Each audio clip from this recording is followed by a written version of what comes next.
বন্ধুরা, শীতকালে তো অনেক রকম স্যুপ বানিয়ে বাড়িতে খাওয়া যায়। সবসময় রেস্টুরেন্টে যাওয়া হয়ে ওঠে না। তো আমি স্যুপ খেতে ভীষণ ভালোবাসি। অ্যাজ এ অ্যাপেটাইজার খাবার আগে আমি স্যুপটা খেতে খুব পছন্দ করি, সেটা লাঞ্চই হোক বা ডিনারই হোক। তো কালকে আমি চিকেন, পালং শাক এবং অন্যান্য সবজি দিয়ে একটা হট চিকেন স্যুপ বানিয়ে দেখিয়েছিলাম। আর এছাড়া আপনি চিকেনের বদলে খালি পনির বা কর্ন, মানে সুইট কর্ন ইউজ করে আপনি ভেজিটেবল স্যুপ বানাতে পারেন। আর আজকে দেখাচ্ছি এক্সক্লুসিভলি টমেটো স্যুপ।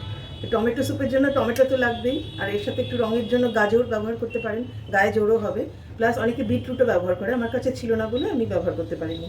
আর টেস্টি বানানোর জন্য পেঁয়াজ, আদা কুচি, রসুন কুচি, তারপরে ধনে পাতার যে ডাঁটিগুলো সেগুলো ছোটো করে কাটা, এগুলো তো লাগেই।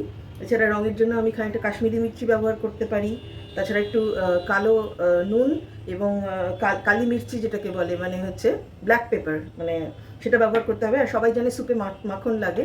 আর প্রেশার কুকারে বানাবো, 2টো সিটি দিয়ে নেবো, তারপরে এটাকে এই ছাঁকনিতে ছেঁকে নেব। তাহলে কী হবে, কোনো দানা থাকলে সেটা চলে যাবে।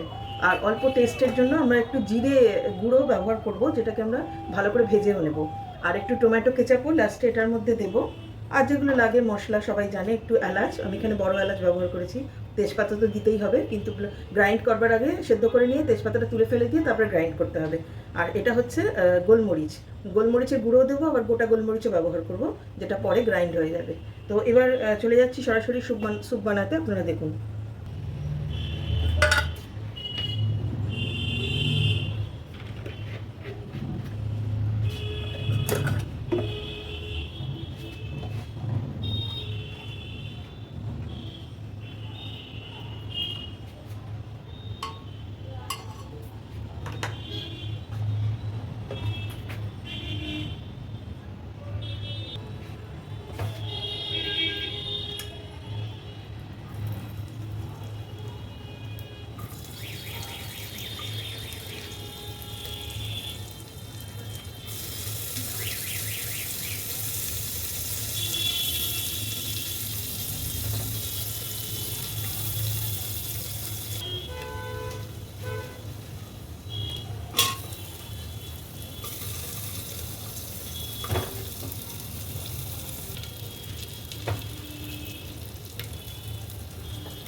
নানা রকম প্রদেশের রান্না আমরা বাঙালিরা করতে খুব ভালোবাসি। আমি এই জন্য ঝাড়খণ্ড, বিহারে অনেকদিন ছিলাম বলে আমি ঠেকুয়া বানানো আপনাদেরকে দেখিয়েছিলাম, আমার ভিডিও আছে ইউটিউব চ্যানেলে।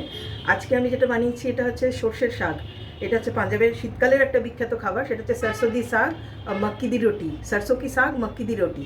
তো এটা হচ্ছে সর্ষের শাক। এটা হচ্ছে এমনি যেরকম শুকনো লঙ্কা, এই লঙ্কা, কাঁচা লঙ্কা আর রসুন দিয়ে ভাজা ভাজা করেছি, তারপর একটু মিক্সিতে পেস্ট করে নিয়েছি, নুন দিয়েছিলাম, হলুদ দিয়েছিলাম। তো যাই হোক, আজকে সর্ষে শাকের গল্প করলে হবে না, আজকে আমি টমেটো স্যুপ বানাচ্ছি, ওটা হাফ হয়ে আছে, বাকিটা দেখাচ্ছি এবার।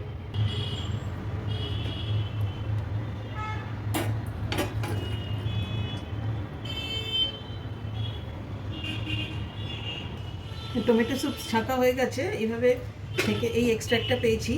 এটাতে এবারে নুন, মিষ্টি এগুলো দিতে হবে, একটু গোলমরিচ গুঁড়ো আর একটু মাখন। এটা হচ্ছে গোলমরিচ গুঁড়ো দিলাম, আর একটু ব্ল্যাক সল্ট দিয়েছি, মানে যেটাকে কালা নামক বলা হয়, মানে বিট নুন আর কি। আর অল্প একটু চিনি দিয়েছি নুনটাকে ব্যালেন্স করার জন্য, টকটা আর মিষ্টিটাকে ব্যালেন্স করার জন্য। আর তারপরে ওপর থেকে একটু মাখন ছড়িয়ে এটাকে পরিবেশন করব। তো এটা হচ্ছে টমেটো স্যুপ, গরম গরম খেতে হবে এটাকে।